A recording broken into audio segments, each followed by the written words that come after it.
Законот за заштита од пушење ќе го види светлото на денот. На владина седница во вторник ќе се најде Законот за заштита од употреба на производи од тутун или сродни производи, кажа премиерот Христијан Мицкоски на средбата со представниците од Стопанската и Угостителската комора. Според него текстот на законските измени, донесене во соработка со сите засегнати страни, тој е дециден дека никој нема да биде привилегиран и дека инспекцијските контроли ќе бидат ригорозни. Целта на владата беше да излеземе сите под еднакво незадоволни.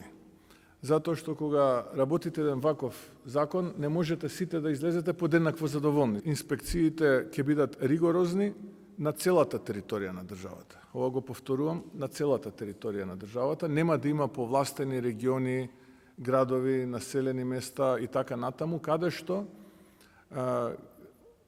ќе нема да се почитува законот. И за ова јас ви гарантирам и тука ќе нема никаков пардон. Министерот за здравство Азир Алиу вели дека текстот бил усогласен со повеќе државни институции и 14 инспекцијски и надзорни правила, а покрај експертската јавност и институциите, предвид биле земени и 58 коментари од страна на граѓаните при јавната расправа кога законот бил објавен на ЕНЕР. Појасни дека со новиот законски текст не се забранети производството, продажбата и процесите на увоз-извоз на тутунски производи, туку ја уредува нивната употреба и промоција која влијае врз здравјето на луѓето. Дополнително вели дека целосно се опфатени и новите производи, вклучително и електронските цигари.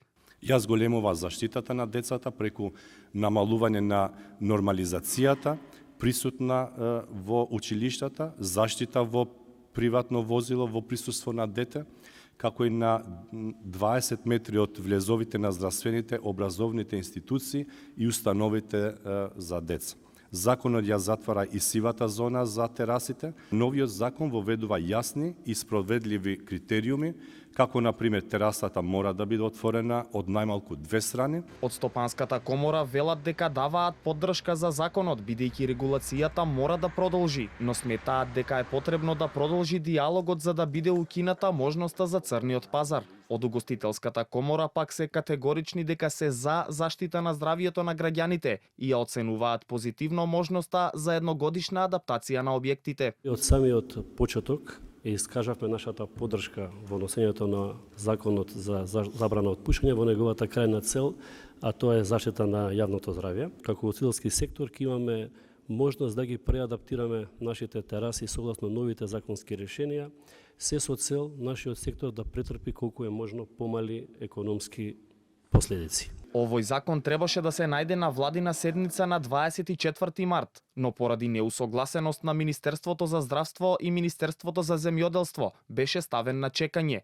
Од владата порачаа дека истиот ќе стапи на сила веднаш откако ќе биде изгласан во собрание.